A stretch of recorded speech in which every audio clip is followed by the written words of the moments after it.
Buongiorno a voi tutti. Siamo alle prese con la seconda fase del Cura Italia, quindi dei nuovi decreti varati per supportare il sistema produttivo questa volta in modo particolare. Con questo secondo decreto viene dato, spazio prevalente agli aspetti di natura finanziaria, la cosiddetta emergenza finanziaria. Io partirei però da una valutazione, uno studio fatto da Censis, quindi abbastanza, a mio giudizio, credibile, in base al quale, senza misure adeguate, moriranno nel nostro sistema produttivo 1 milione di imprese, una sorta di shock epocale. Che significherebbe? Significherebbe che all'improvviso il 25% delle aziende che operano nel nostro paese, perché le partite IVA si sa sono 4 milioni, quindi 1 milione e il 25%, cesserebbero di esistere, trascinando in una voragine sociale famiglie, lavoratori, in una situazione che oso definire apodittica e che in qualsiasi modo va evitata. E la volontà, politica del decreto liquidità, quindi di questo decreto di cui parliamo, che peraltro è stato pubblicato sulla Gazzetta da qualche ora, è proprio quella di smuovere, banche, la parte, la parte finanziaria del paese, affinché venga dato ossigeno al sistema produttivo. Ma ovviamente non parliamo di effetto elicottero, di cui abbiamo parlato tante volte nelle nostre chiacchierate. In effetti noi parliamo di prestiti, quindi le aziende, in base ai contenuti del decreto, non avranno regali, è tutto denaro che dovranno restituire, nel principio che la crisi, se veramente è contenuta in qualche mese e non avrà grandi ricadute nel resto dell'esercizio e nel tempo, è sufficiente dare alle aziende questo ossigeno per poter garantire la continuità del ciclo produttivo. Io a questo punto partirei con qualche testimonianza che abbiamo,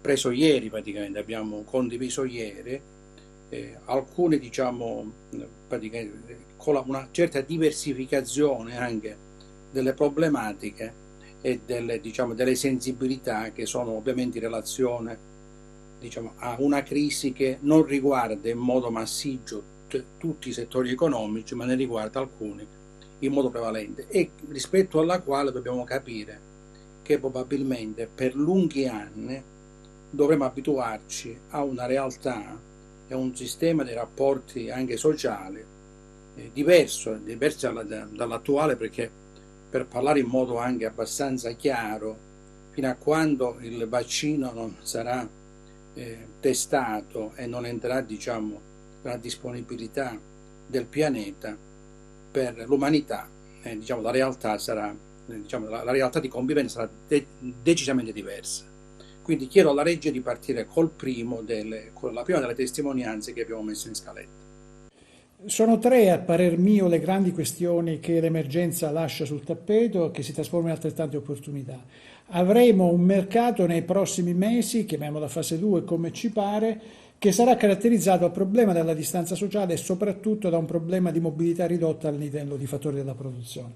Questo cosa vuol dire? Che la regione dovrà dotarsi di filiere produttive autonome, locali, capaci di soddisfare i volumi di domanda.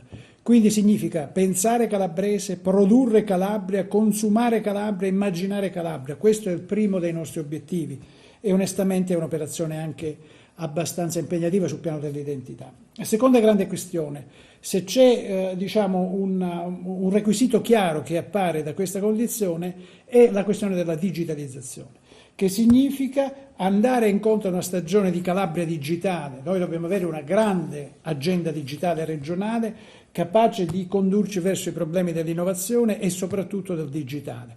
Per troppo tempo abbiamo guardato al digitale come ad una attività residuale, non è più così. Occorre puntare su Internet delle cose, su Big Data e sostanzialmente su un potenziamento dell'offerta digitale. Terza ed ultima, la grande questione dell'etica, la grande questione morale sulla classe della burocrazia. Occorre finalmente ridare spazio al merito e alle competenze, perché non è più tempo di dilettanti allo sbaraglio o di personaggi nominati dalla politica. Basta. Bene, ringraziamo Geppino De Rose per questa interessantissima testimonianza che mette in luce alcuni aspetti che vedremo poi ripetersi con le testimonianze successive. Intanto mi sento di dire che diciamo, il Paese si trova in una ipotesi di, lasciatemi dire, cioè, usare il termine, autarchia 4.0, cioè un termine praticamente che sembrava ormai non più attuale, non più diciamo, proponibile nell'era della globalizzazione. In realtà la nostra esigenza Covid-19 contiene la mobilità e spinge praticamente soprattutto a consumare in territori più ristretti, quindi consumare diciamo, le merci praticamente che il territorio produce, riavviare manifatture che un tempo avevamo trascurato perché la competizione internazionale della ripeto, globalizzazione li rendeva poco competitive, ma mo torna l'esigenza di consumare soprattutto diminuendo diciamo, come dire, gli spazi di trasporto. Questo ovviamente comporterà per il Paese una discesa sicuramente dei livelli di export, non ci sono dubbi, e quindi diciamo, un ritorno verso una maggiore attenzione per il mercato interno. Un altro aspetto trattato è quello della digitalizzazione, perché è chiaro che soprattutto pensando alla scuola ma anche al lavoro, anche le attività diciamo, svolte normalmente nelle aziende, la quantità di smart working è destinata ad aumentare, per questo diminuisce i rischi, ma questo comporta diciamo, investimenti, voglia diciamo, di innovarsi che al momento non è diciamo, sufficiente nei limiti in cui viene affrontato questo problema. E da ultimo l'aspetto della burocrazia, perché e lo vedremo, ripeto, nelle altre testimonianze, il vero ostacolo, il vero timore, cioè le aziende, il mondo produttivo hanno due emergenze in questo momento. Una è legata alla rapidità con la quale questi aiuti arriveranno, ovviamente la rapidità con la quale verrà pagata la cassa integrazione, la rapidità con la quale verranno riconosciuti i bonus previsti per gran parte delle categorie imprenditoriali e professionali, e la rapidità con cui questi aiuti bancari verranno erogati. Quindi intanto questa è la paura dell'emergenza. Poi c'è un terrore del futuro. Che mondo ci aspetta quando gradualmente le limitazioni produttive verranno meno? Quali sono le abitudini nuove dei nostri consumatori? Saremo pronti ad affrontare la sfida? E lì evidentemente è determinante anche la velocità, l'efficienza della burocrazia, quindi un ritorno al merito. Questo lo stiamo vedendo anche oggi, pensando per esempio alle enormi problematiche della cassa integrazione. E lì ci aspettiamo come una reattività da parte della macchina amministrativa che sia molto diversa rispetto al passato, perché è chiaro che ora i bisogni sociali ed economici sono diventati veramente diciamo, drammatici e impellenti. Bene, andrei avanti con la testimonianza successiva. Buongiorno. Allora, in merito alla pandemia del coronavirus, penso che ci abbia colto impreparati a tutti quanti, su questa è stata una sorpresa. Diciamo che, come è noto, le prime avvisaglie si sono contagiati in Lombardia, dove tra l'altro noi abbiamo una sede operativa su Milano, immaginando le difficoltà che si sarebbero potute avere, visto anche le conseguenze della Cina, abbiamo immediatamente costituito un comitato interno per affrontare meglio la situazione e stabilire le priorità. Ovviamente la prima priorità è stata la salute sia dei nostri collaboratori che dei nostri clienti, trasformando, per dirne qualcuna, dove tutti gli incontri sono stati trasformati in videoconference, in conference call, e abbiamo subito adottato dal 12 marzo su Cosenza e su Roma, da Milano già il 26 febbraio se non erro, tutte le modalità in smart working. Ovviamente Milano è stata una tra le prime sede, poi successivamente Roma e poi Cosenza. Per noi è stato un impegno di organizzazione, di costi strutturali e tutte le altre situazioni. Abbiamo messo in sicurezza tutta la salute dei nostri dipendenti nelle aziende, sanificando gli ambienti, adottando mascherine, guanti, disinfettanti, imponendo costringendoli tra l'altro, voglio dire, a sanificare anche le tastiere dei computer ogni 30 minuti. La mia preoccupazione è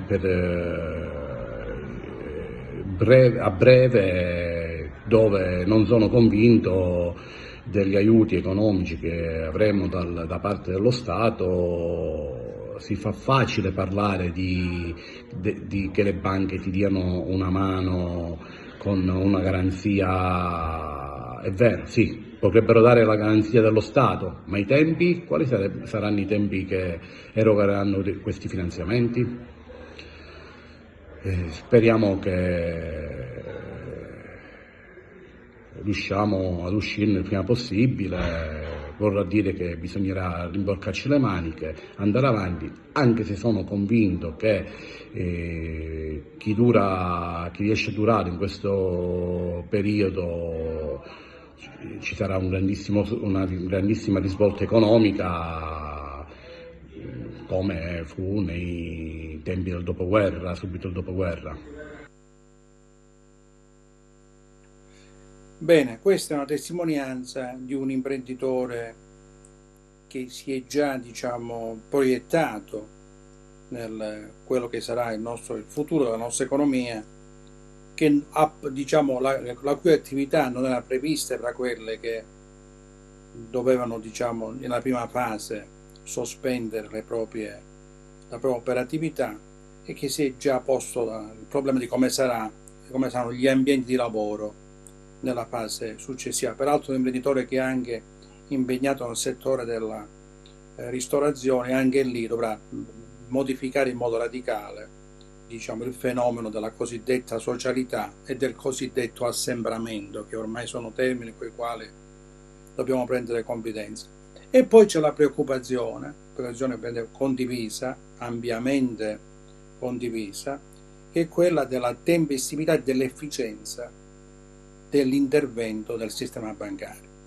Io l'ho detto nelle premesse, non si tratta di regali, il sistema bancario ha a disposizione 400 miliardi di euro di interventi a favore del sistema produttivo.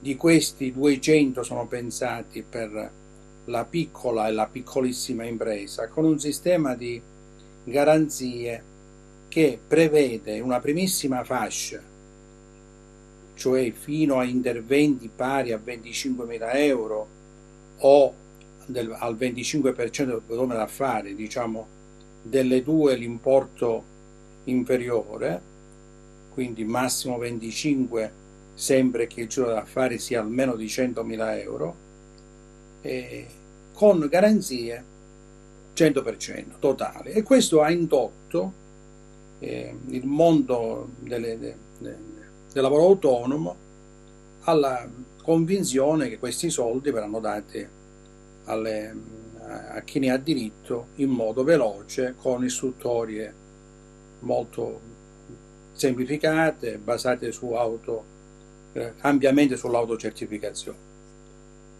In realtà così non è.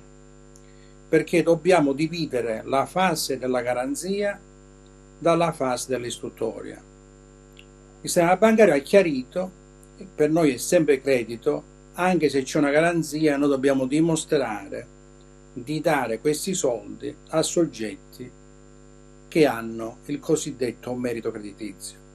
Secondo questa interpretazione, che al momento appare prevalente e ci aspettiamo anche dal punto di vista governativo una precisazione che sia vigorosa su questo argomento, ma se così fosse, tutto il mondo delle aziende che hanno, diciamo, rapporti, definiamoli deteriorati col sistema bancario, perché sono in griff, perché sono segnalati, perché hanno protesti, cioè quei soggetti che non hanno il diritto all'IBAN, come io in tante occasioni ho ribadito, che in Italia non sono pochi, sono 8 milioni i cittadini non graditi al sistema bancario e ovviamente gran parte di questi cittadini sono piccoli imprenditori, che poi sono i più ovviamente in difficoltà, sono quelli che hanno il patrimonio più sottile, che spesso non hanno patrimonio, che vivono degli incassi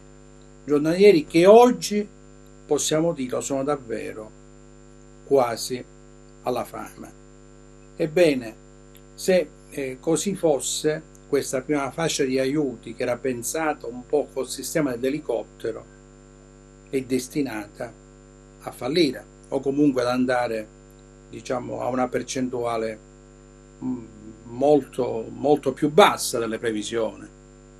Poi c'è un secondo livello, quello praticamente per le aziende che fatturano fino a 3 milioni e 200 mila euro all'anno e quindi sempre rispettando il cosiddetto fattore 25 col quale dobbiamo prendere confidenza per fidi fino a 800 mila euro, lo Stato dice: noi garantiamo fino al 90%, quindi quel fondo di garanzia interviene garantendo per intero nell'ambito del 90%, l'altro 10% lo devono garantire questi organismi che per la verità con i quali avevamo perso davvero confidenza, che sono i cosiddetti confidi.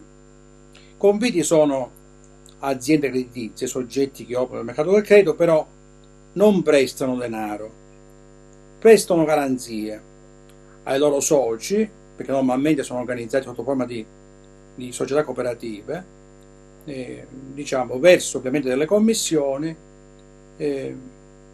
prestano garanzie e quindi integrano nelle condizioni normali la firma fiduciaria di garanzia del richiedente il prestito. Oggi intervengono in questa fase molto straordinaria e dovrebbero praticamente far quadrare il conto al 100, cioè a quota 100, garanzia integrale, 90, ripeto, il fondo di garanzia statale, il 10 confidi. Ora, volendo parlare della nostra realtà, confidi in Calabria praticamente il sistema confidi si è molto indebolito negli ultimi anni. Abbiamo perso dei pezzi importanti, alcuni hanno proprio chiuso e in effetti è diventata la Calabria, diciamo, terra di conquista da parte di confidi che provengono dal resto del paese, provengono dal nord o dal centro del paese. Questi confidi avranno realmente volontà di operare per le aziende calabresi e locali? Punto di domanda. I numeri in gioco sono spaventosi, perché se sono 200 miliardi, diciamo, di interventi, che io ora parlo delle piccole aziende, perché in Calabria ovviamente il 99,9% delle aziende sono in questa fascia sicuramente, e se 200 miliardi significa 180 di garanzia statale e 20 confidi, ma veramente pensate che il sistema confidi nazionale possa garantire 20 miliardi, diciamo, di affidamenti concessi al sistema produttivo? È impensabile. Se io penso alla realtà calabrese, dovrei togliere diversi zeri. Credo che sui conviti è stata fatta un errore di valutazione veramente apodittico sulla loro reale capacità di intervento. È evidente che anche per questi fidi di taglio minore, tenuto conto anche delle difficoltà legate al sistema confidi, le istruttorie e il rapporto con le banche non sarà così semplice, così immediato, così veloce come abbiamo pensato nella fase, diciamo, prodroma a questo decreto liquidità, perché in realtà avrebbe dovuto il decreto stabilire delle deroghe all'attuale testo unico bancario. Non voglio ora giustificare il sistema bancario, non lo giustifica affatto, lo considero per alcuni versi offensivo nei confronti della realtà sociale del paese. Io non voglio fare nome di banche, ma una in particolare, che è una grande banca italiana, agli inizi dell'anno ha annunciato un piano di ristrutturazione in base alla quale licenzierebbe 6.500 dipendenti e chiuderebbe 400 filiali in Italia, che significa praticamente abbandonare completamente il mercato, per esempio, calabrese.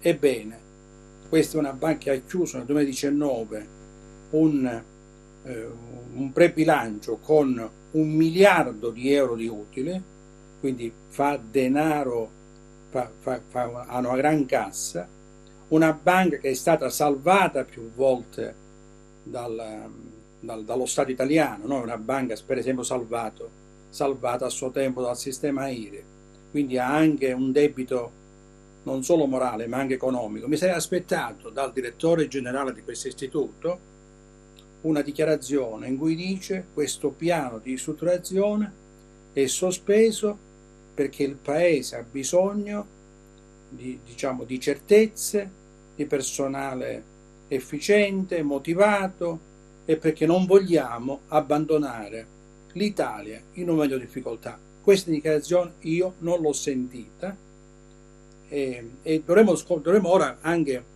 confrontarci con un altro dramma legato ai rapporti con le banche. Al di là della volontà e della possibilità di semplificare le procedure, al di là della fascia fino a 25.000 euro o fino a 800.000 euro, ma le banche hanno risorse umane sufficienti per poter affrontare la grande pressione psicologica.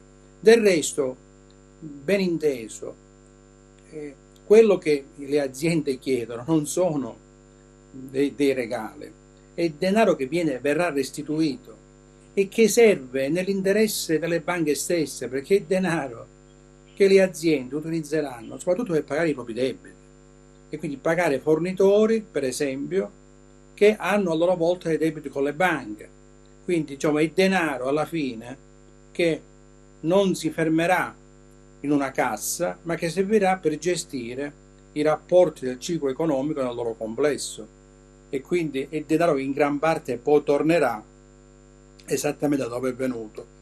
Quindi la necessità di introdurre, vedrete questa cosa verrà fatta, delle deroghe straordinarie al testo unico per togliere alle banche pretesti e motivi oggettivi per realmente semplificare le procedure e dare l'accesso generalizzato fino a 25.000 euro, si rende davvero necessario. Bene, proseguiamo con la prossima testimonianza. In questo momento drammatico di emergenza sanitaria contro il coronavirus, per famiglie ed imprese la situazione è a dir poco precaria. Il settore economico delle piccole e medie imprese, ed in particolare i negozi di vicinato, dal decreto del 12 marzo per l'emergenza Covid-19 ha dovuto chiudere ed abbassare le saracinesche.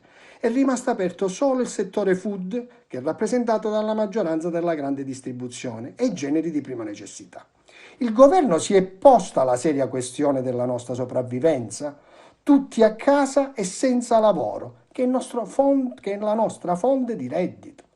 No, gli strumenti messi in campo per le piccole attività e partite IVA sulla carta sembrano importanti e consistenti. augurandoci che non sia come il bonus di 600 euro ancora non ricevuto, mortificante per la categoria. Vorremmo chiarezza su due questioni fondamentali. Se siamo in corso di emergenza sanitaria, come si può in tempo breve pensare a farci aprire i negozi? La ripresa delle vendite sarà difficile, anche perché il 70% degli acquisti si effettuano proprio per fare regali e se non si possono celebrare matrimoni, fare feste, tutto al momento è inutile. 2. Abbiamo bisogno di certezze. Le città in questo momento sono città fantasma. I negozi chiusi fanno da sfondo in questo momento storico che stiamo vivendo. E per recuperare il reddito d'impresa perduto è fondamentale inoltre che l'intero corpo di aiuti finora messi in campo sia immediatamente operativo, perché finora le imprese non sanno ancora come ottenere quanto promesso. Tempestività, chiarezza ed efficienza sono indispensabili in questo momento delicatissimo. Diversamente le conseguenze sarebbero disastrose. Ora una pausa pubblicitaria e ci risentiamo fra un po'.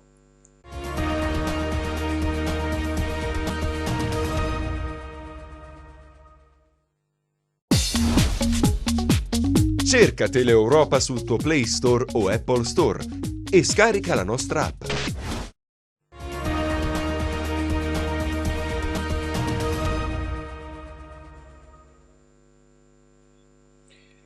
La ultima testimonianza mette in luce una problematica che va approfondita, che è quella della differenziazione dei settori economici coinvolti da questa emergenza.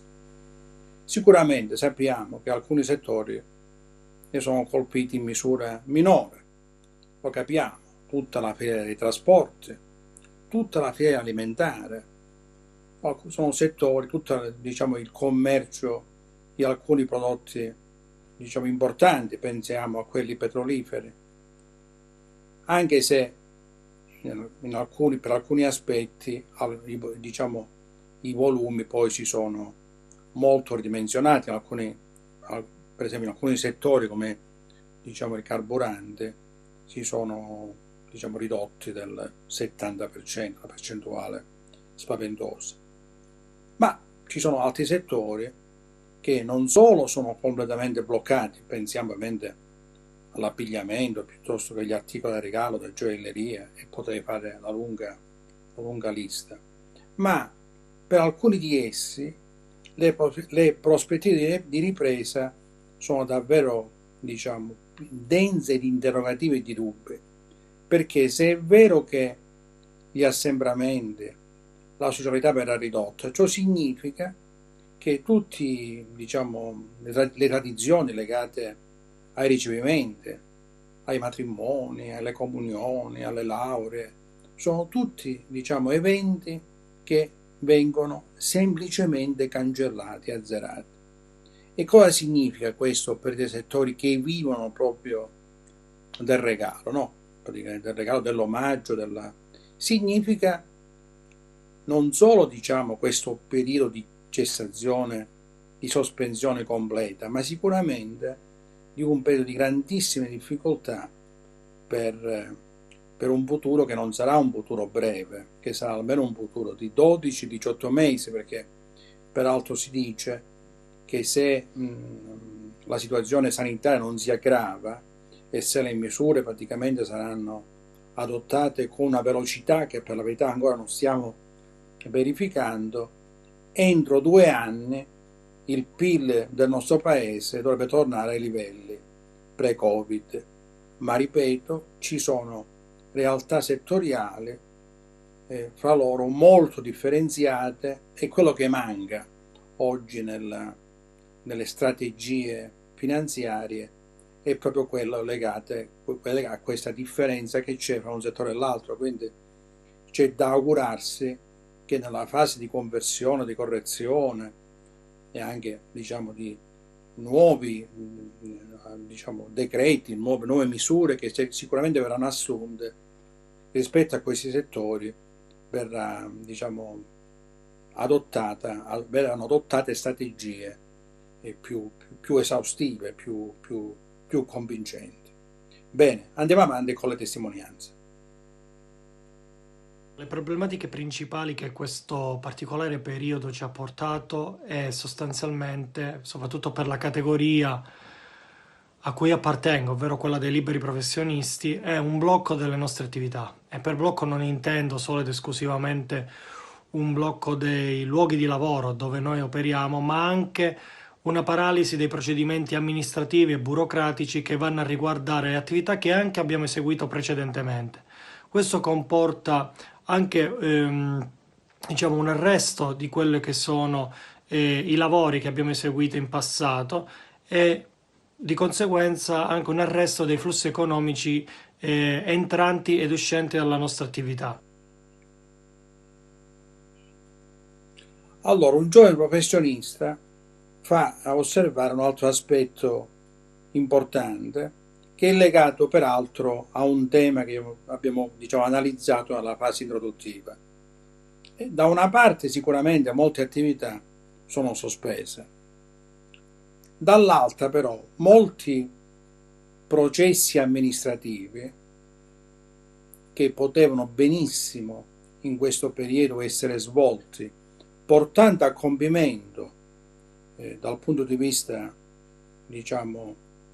appunto amministrativo, attività svolte operativamente in precedenza, perché c'è, come sappiamo bene, un aspetto operativo e c'è un aspetto amministrativo. La conclusione degli aspetti amministrativi avrebbe consentito a molti giovani professionisti di incassare i crediti di lavori già svolti.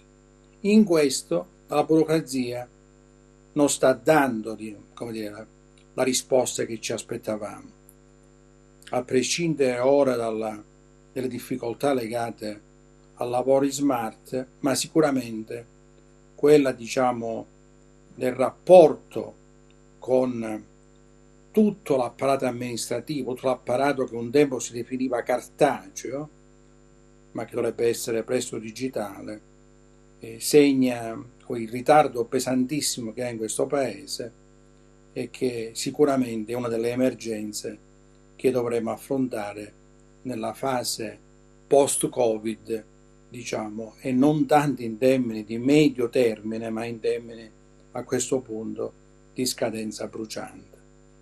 Bene, andiamo avanti con la testimonianza. Ciao a tutti, un caro saluto. Oggi volevo condividere con voi la riflessione che ormai sto facendo da tante settimane con amici, clienti, attività imprenditoriali, negozi. Ed è la paura che si sta generando dentro di noi, l'incertezza che ormai ha preso piede in noi tutti, piccoli imprenditori, piccole imprese, piccoli commercianti, piccole attività, ma direi anche medie attività. Perché il lockdown sicuramente ha creato i presupposti per stare tutti a casa ed è corretto che dobbiamo tutelare la nostra salute, la salute di noi tutti, però allo stesso tempo ha creato dentro di noi quella paura, quell'incertezza di come poter andare avanti. Vedete, qua nessuno ci ha mai detto o ci sta dicendo, oltre ai famosi proclami dei 600 euro piuttosto che i 400 miliardi, di come possiamo far ripartire l'Italia. Beh, penso che semplicisticamente, da bombata di famiglia, oggi per far ripartire tutte le imprese noi abbiamo bisogno di una liquidità minima per ripartire, perché è facile dire lockdown, però allo stesso tempo è facile e molto difficile riavviare le attività. E tutta la piccola e media impresa, la media attività commerciale, la media attività artigianale che sono il tessuto pulsante dell'Italia, oggi è ferma. Ma sapete, la cosa più importante è che dentro di noi abbiamo creato mai quella paura, quell'incertezza di come ripartire, perché siamo solo ai proclami, ma di concreto oggi non abbiamo avuto nulla, i proclami di 100 euro, i proclami di 400 miliardi, ma dentro di noi nessuno ci ha detto come dovremmo ripartire, come potremmo ripartire. È questo che invito tutti a condividere questo mio pensiero e a ragionare, a portare delle idee per come poter ripartire. Un caro saluto a tutti, ci risentiamo presto.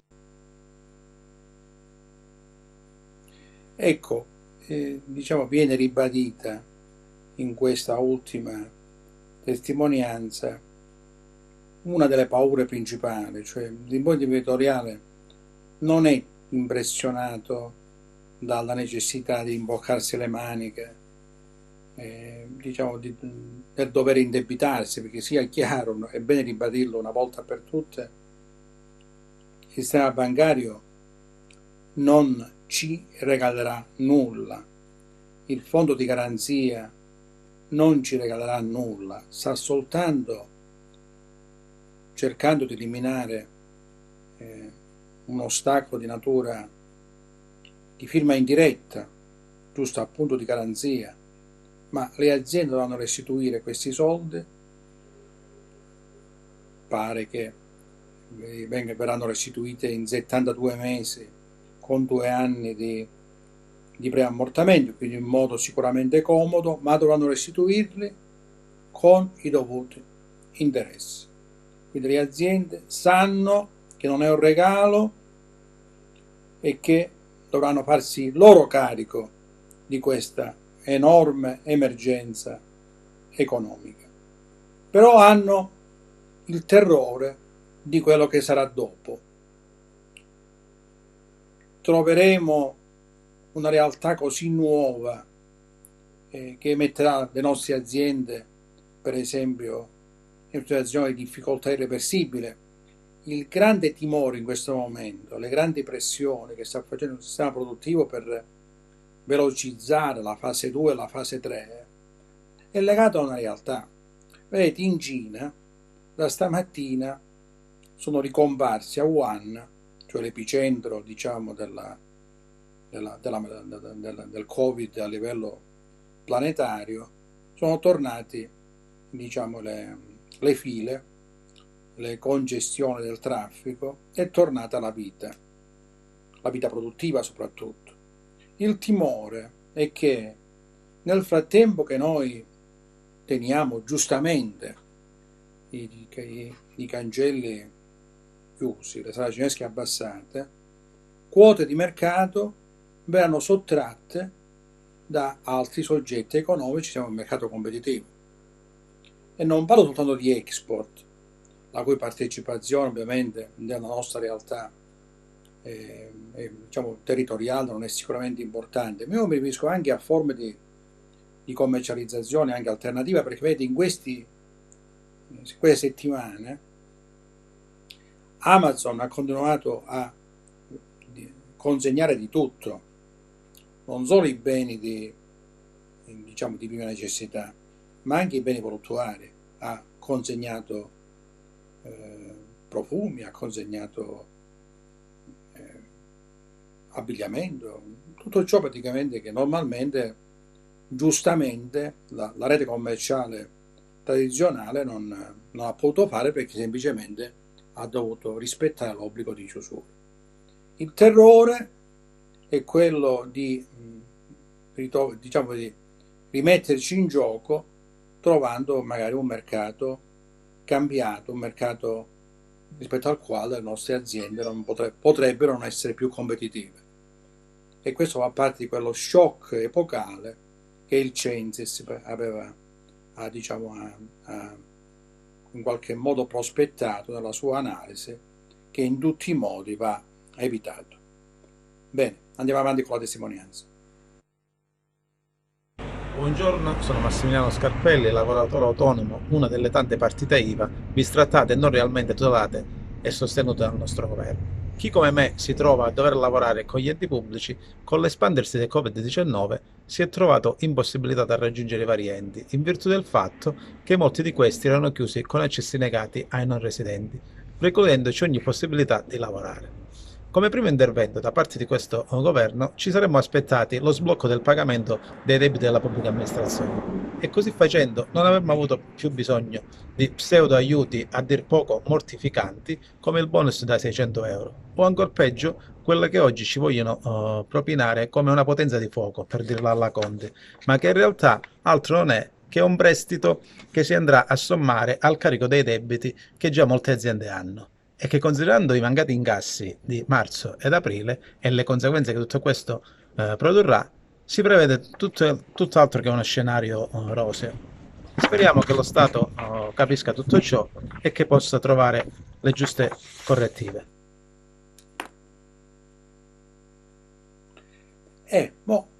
qua dall'ultima testimonianza ringrazio l'amico Massimo Scarpelli per questa, diciamo, intuizione, ci fa fare un'altra riflessione. Stiamo cercando aiuti finanziari, stiamo, diciamo, come dire, facendo partire, sì, questo, ormai c'è questo termine di moda, i bazooka finanziari, ma non si potrebbe iniziare da una cosa semplicissima, e cioè imporre a tutte le pubbliche amministrazioni, le locali e quella nazionale, di pagare i debiti verso i fornitori. Una cosa, diciamo, tutto sommato normalissima. Peraltro gli enti locali non devono più rispettare il patto di stabilità. Si potrebbe per esempio dire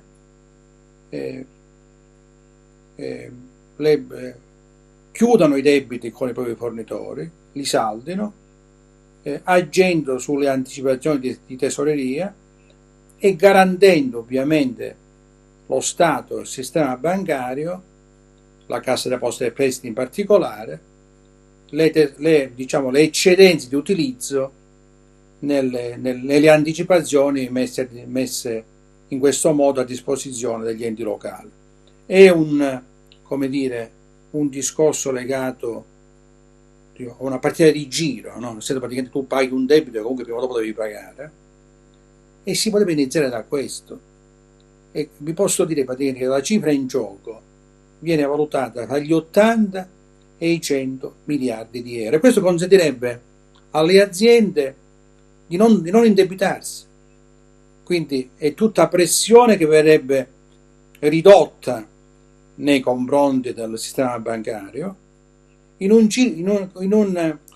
risultato che potremmo definire da circolo virtuoso, perché alla fine si indebita chi deve pagare chi ha un'obbligazione da onorare, quindi l'ente locale, lo Stato, l'ente pubblico in questione, e il privato chiude una partita, diciamo, di cui ha pieno diritto, e questo consentirebbe a una parte importante del nostro sistema produttivo, che, pensate, il settore dei lavori pubblici, tutti coloro i quali hanno rapporti con le pubbliche amministrazioni di natura finanziaria. Quindi, anziché lo Stato pensare a tutti i costi all'indebitamento, pensi a pagare le proprie obbligazioni. Su questa cosa, devo purtroppo dirlo, non viene speso un rigo nei vari decreti, ma neanche dal punto di vista, diciamo, delle proposte politiche, mi pare che si brilli per insistenza su un aspetto che secondo me è un aspetto determinante e che potrebbe facilitare l'uscita da questa crisi. Andiamo avanti con la testimonianza.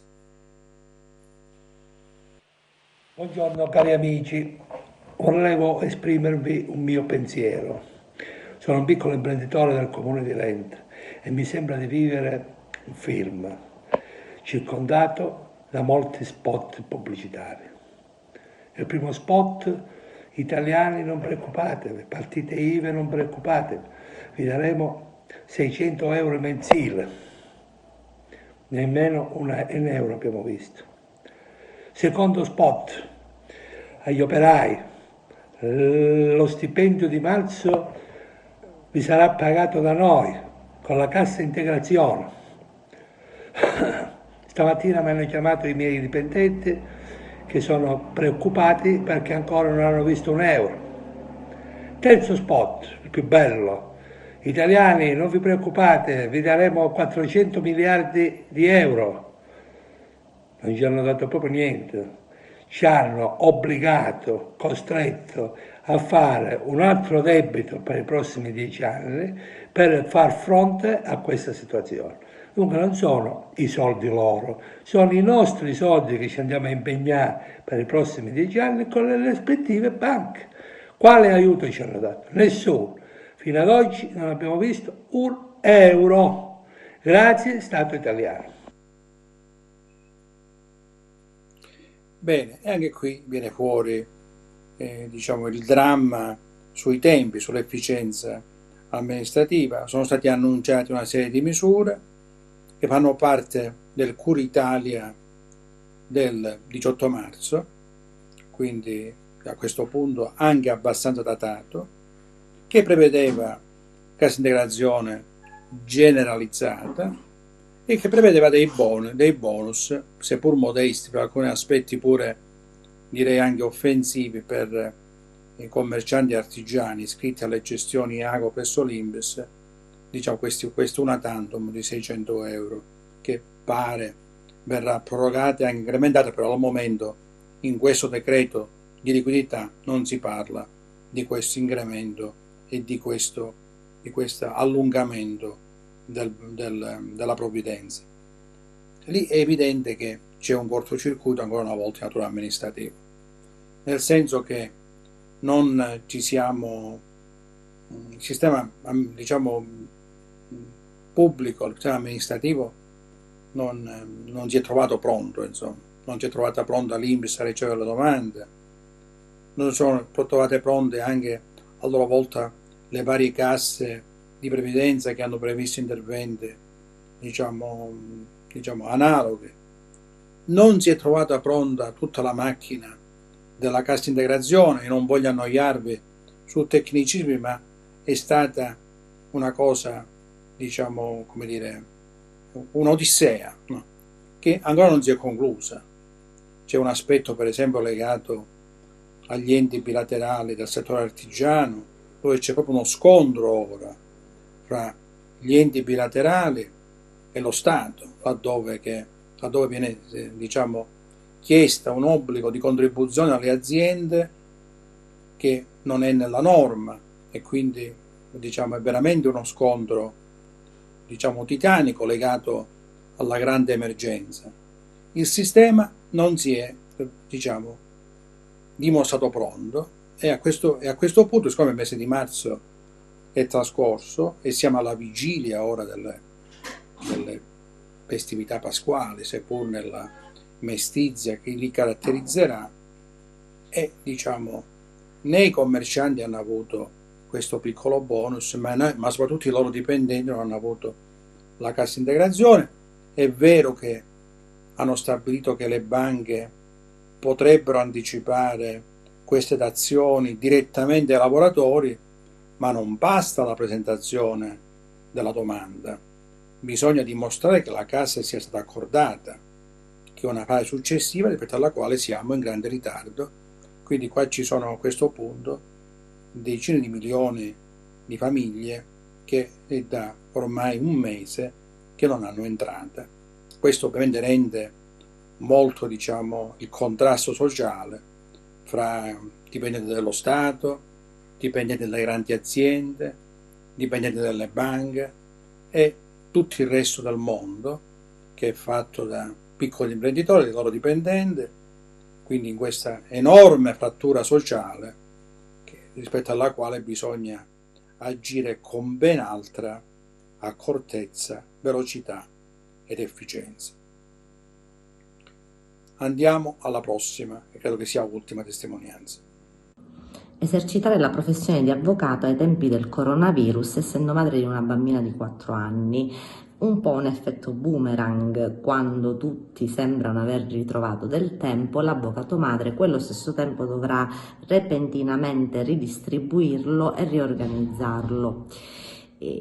Agli occhi dei non tecnici la sospensione di quasi tutte le procedure pendenti e dei relativi termini processuali potrebbe rivelare un decremento della mole di lavoro in capo all'avvocato. L'avvocato tuttavia non esercita esclusivamente in via giudiziale, ed anzi con sempre maggiore frequenza l'avvocato è un consulente al servizio di altri professionisti o di imprenditori, proprio in un momento in cui il consulente, il professionista, avrebbe bisogno di dedicare maggior tempo allo studio e all'approfondimento. Si pensi solamente a tutti gli interventi che si sono susseguiti negli ultimi 40 giorni e proprio in un momento del genere dove la domanda di consulenza professionale è comunque molto elevata, il professionista donna madre non potrà rispondere a questa domanda e quindi non potrà certamente implementare la propria attività professionale per carenza di tempo.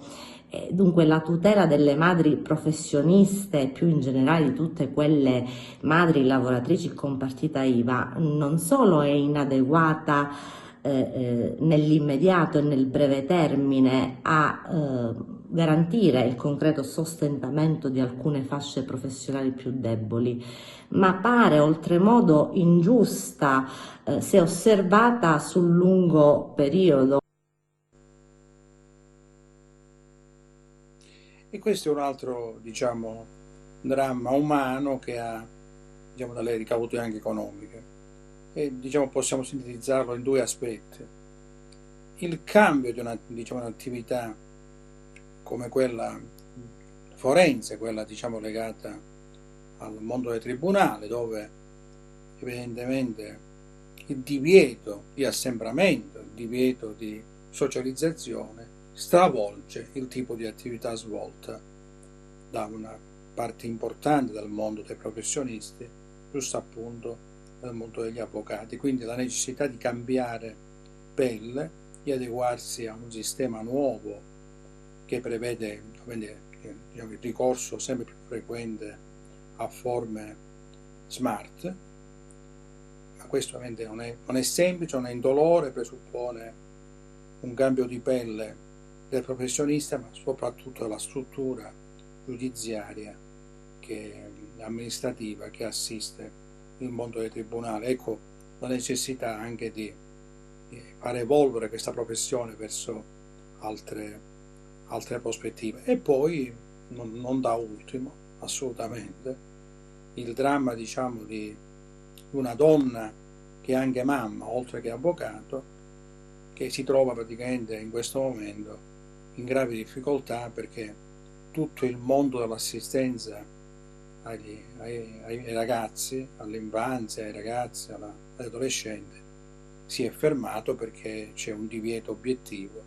Quindi poi far convivere l'esigenza di gestire, diciamo, i propri figli o l'esigenza comunque di garantire la continuità del proprio lavoro in assenza di strutture, nel divieto anche di far frequentare questi ragazzi per esempio ai nonni, è davvero una cosa drammatica di cui bisognerà, diciamo, occuparsi in questo cambio di prospettiva che si sta delineando.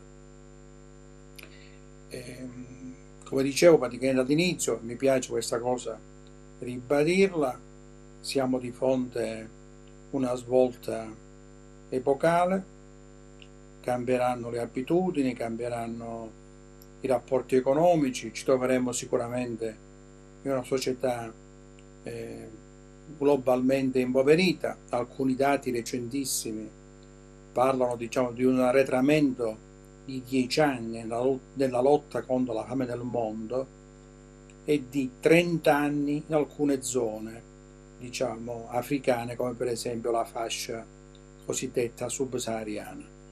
Sarà un mondo, diciamo, quindi più debole, e anche lì dovremo anche confrontarci con problematiche di alleanze internazionali che in questo momento ci sta esplodendo fra le mani, nel senso che se davvero l'Europa decidesse di non dar seguito all'avvio del piano sui Corona Bond, cioè dell'assunzione di debito comune per far fronte a questa emergenza, costringendo i paesi, a partire dall'Italia, a fare da sé, il sogno europeo si dissolve esattamente in quel momento e dovremo anche ragionare in termini, diciamo, di nuove alleanze, di nuove prospettive. A me piace anche richiamare qualche dato storico, pensando per esempio al fatto che, guarda caso, che l'Europa si è divisa dal punto di vista delle alleanze, esattamente come erano i confini del vecchio impero romano d'Occidente. da una parte diciamo le civiltà latine e dall'altra le altre. Non voglio usare ora diciamo termini diciamo cattivi, non voglio parlare diciamo da una parte la civiltà, dall'altra parte i barbari, ma rispetto a alcuni atteggiamenti del governo olandese in modo particolare, la voglia di dire che abbiamo a che fare con dei barbari viene davvero diciamo forte, anche se azzardata. Vi ringrazio per la pazienza e il tempo che avete voluto dedicarci e speriamo, come noi tutti, di farci, ce la faremo sicuramente. Buona giornata.